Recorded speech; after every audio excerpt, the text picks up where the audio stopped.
What is going on, you guys? Madam Roast Beef here. And I haven't just like sat down in front of the camera and sort of just talked about my life in a little bit, so I'm gonna do that today. It's a little like health update, little cancer update.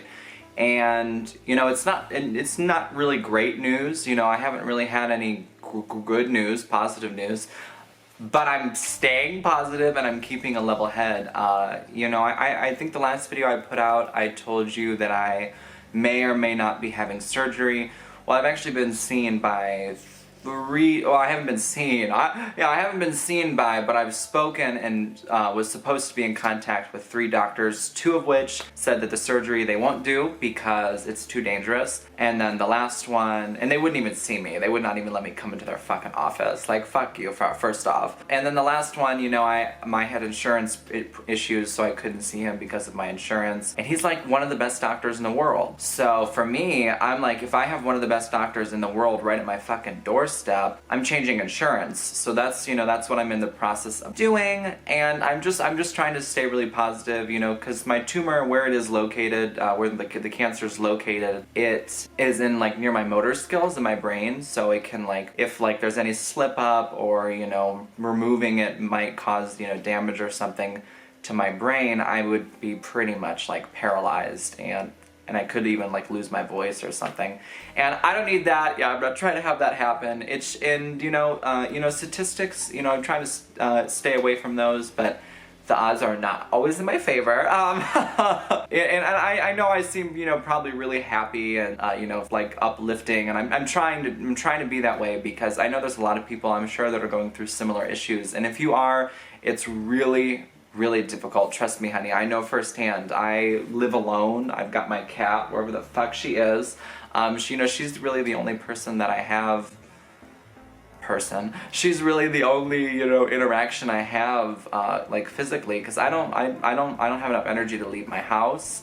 They do have me on THC oil, which is really cool, and I'll probably do, you know, my own separate video about using THC oil for cancer and how that's really, you know, helped me out a lot, and how it, you know, I've stopped puking in the morning and all that, and it's been a total improvement. You know, I would wake up every morning, vomit, and then I wouldn't have an appetite all day, and then I would eat at night because I'd be like, as soon as I finished, you know, streaming on my channel, I would be like, oh, which I stream every single day at 9 p.m. Eastern Standard Time, 6 p.m. Pacific, you know, do that shameless plug. I would eat after I stream, you know, every day after I finished streaming, I would eat. Then I would go, you know, to bed, and in the morning I would puke it up. So I lost like 20 pounds just because my food wouldn't even finish digesting before I vomited it up in the morning, which is like so gross. But that's a life update. You know, I'm not puking anymore, thank God. But I'm staying positive, and I'm keeping this smile as wide as I can. You know, living alone and moving halfway across the country and then finding out you have brain cancer, it sucks. I mean, it really sucks. You know, I can't even put into words how much I crave just like human contact or like human interaction. And I'm really thankful, and I'm beyond blessed to have, you know, your guys' support in my life, because without you, I don't know what I would do. So I just want to say thank you for getting me through this, you know, really getting me through this, because, you know, I've always been a positive person. I've been through fucking hell and back in my life, and I've learned a lot. And I've matured very young, honey, very young. And I've just sort of stayed, you know, this person that just wants to keep this level head and this smiling and hopefully in some ways, you know, uplifting personality. Like, if I can do anything to, you know, make you smile or give you some advice, I'll do it. What I've been doing is I've been actually like compiling a list of things that I want out of my life. First on that list is a husband, okay? No, I'm kidding. Fuck, I don't want a husband. I mean, I do want a husband, but that is not first on the list. I do not need no man.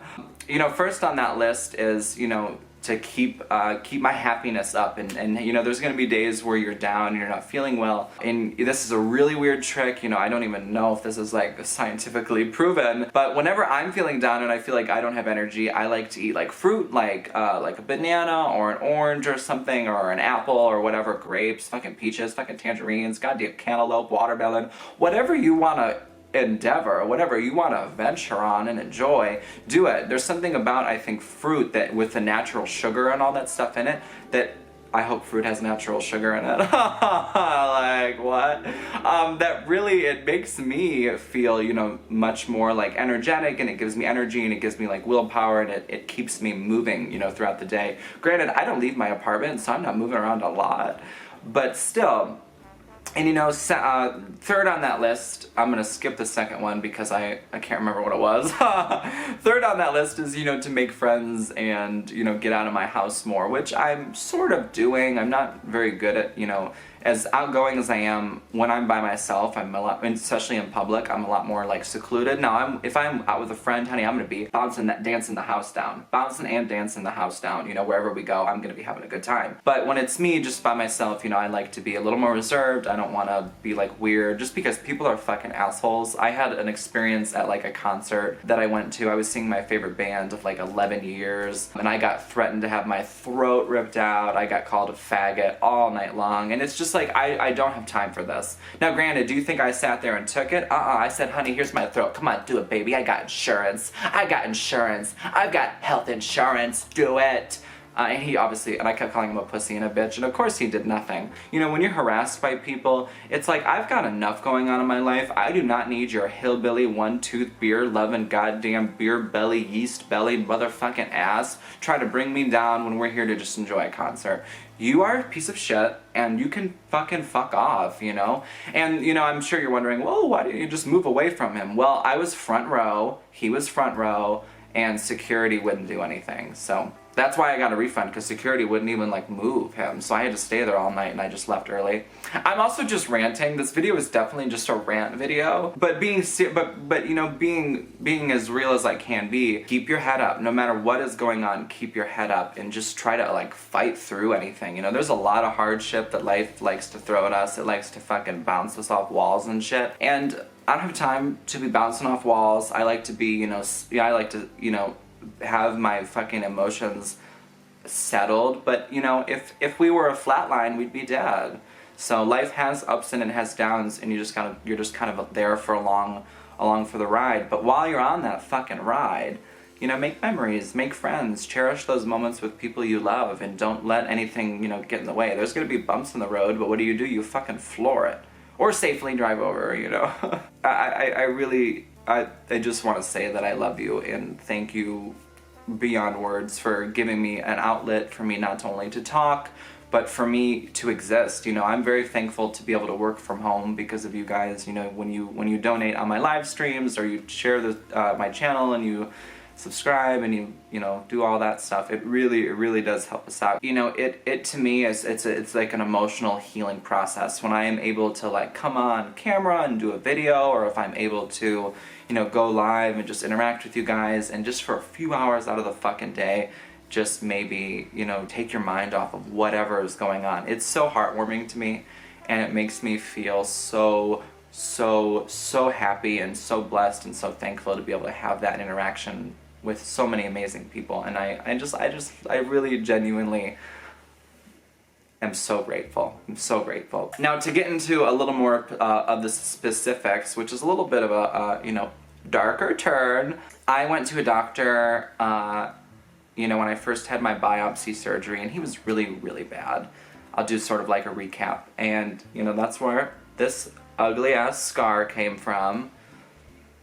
You know, after my surgery, my doctor told me that it wasn't cancerous, and he told me not to worry about anything, and that I'd be fine. And then for like a month, I tried to get in contact with him, and his office wouldn't answer his phones. So I called the ER that I went to that night when I was, you know, diagnosed, and I had a CAT scan, and they saw that I had, you know, a mass in my brain. And I said, can you please call this doctor and get him to call me? He will not answer my phone calls. I've just been diagnosed with a brain tumor. He told me it wasn't a big deal, but I don't think I should be waiting a month without doing anything. And he, you know, he just had me on these crazy pain meds, which just made me feel like shit. I couldn't eat anything, and it was just awful. But after the surgery, you know, I did feel better after the surgery, because where my tumor is, it's actually causing blood flow blockage. So there's you know, fluid buildup in my brain, and that's not a good thing. So it causes like nausea, and that's why I'm vomiting, and it causes like back pain, and it's excruciating at times, and it's like You know, the worst thing in the world was having to go to bed with a headache. I go to bed, I wake up, and I have my whole day with a constant headache that never goes away. And it is so just brutal and vile, and it's so evil, and it's so it's shit. Like it's really terrible. And for me, I I was like, you know, I just made a huge step moving halfway across the country, and now I feel so disgustingly terrible. Every day, it's like I can't even enjoy the area that I moved in. I can't even really enjoy life. So I just, you know, go from my bed to my computer chair and the fridge and like my kitchen and then my couch. Or my futon, but like, you know what I mean? So it's very monotonous and it's very boring. But you know, when I'm able to stream and I'm able to make video, that really, it's like mental healing, and it's relieving, and it restores my sanity. But yeah, so that doctor wouldn't answer. I called the ER that I went to, and they actually called his office and told him to call me. And they did, they called me, and then they recommended me or referred me to an oncologist, which is like for radiation and like chemotherapy. And once I got there, he referred me to a cancer hospital.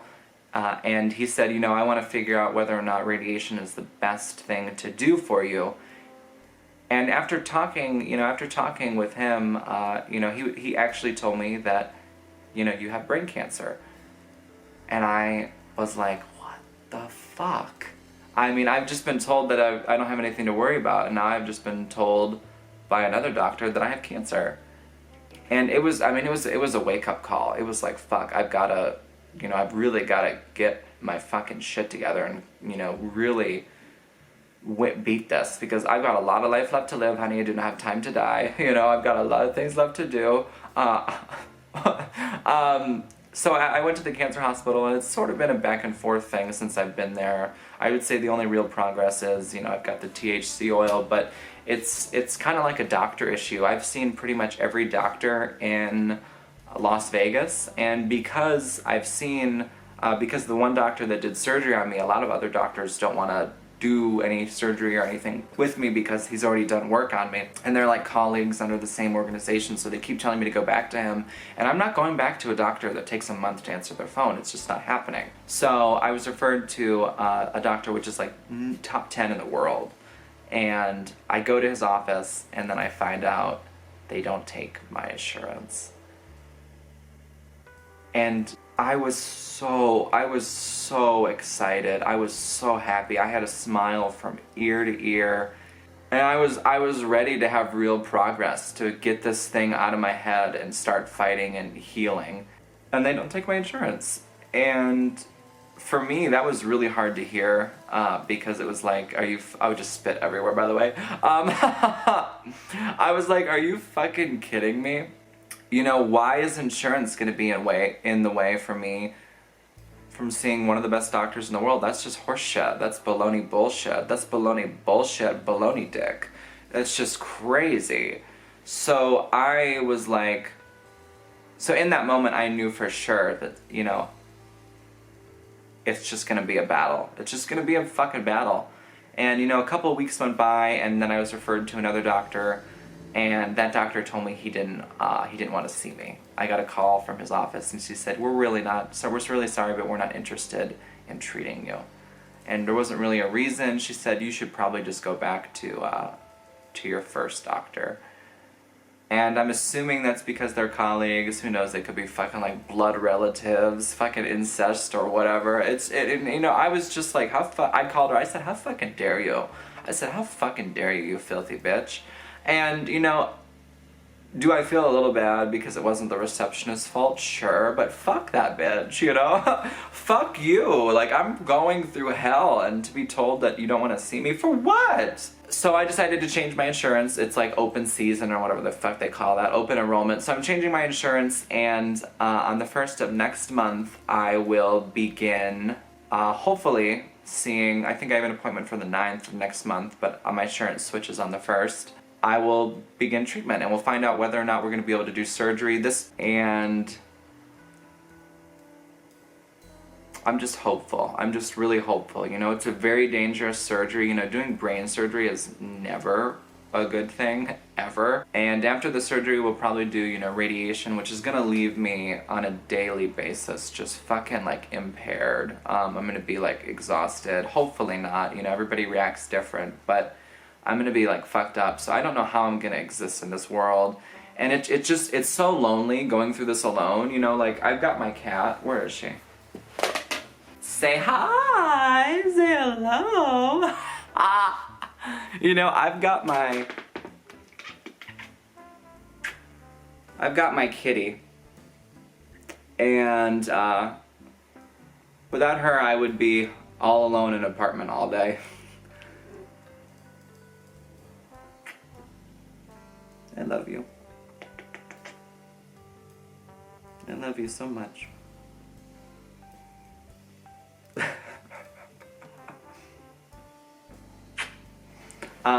You know, and I would really, really lose my mind without her.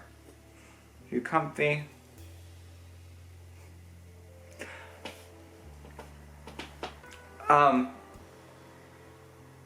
Thank you for watching the video. I'm gonna get going now. I just wanted to give you a little update. You know, stay positive, keep your head up, no matter what life throws at you. Keep fighting. You're a fucking fighter, honey. Eat celery and enjoy life. I need that. That's like a motto. Eat celery and enjoy life. I love you. Much love from me and Sky, huh? Sky, say you love them. Say hi. Okay. If you have not subscribed yet, please make sure to. It really does help me out. I stream every single day on my channel, so make sure to come to those too if you want to see and interact with me like on a you know, live basis or whatever. It's super cool, and we're sort of like a family in my streams and all that. We are a family. And I love you, I love you, I love you, and I will see you guys soon.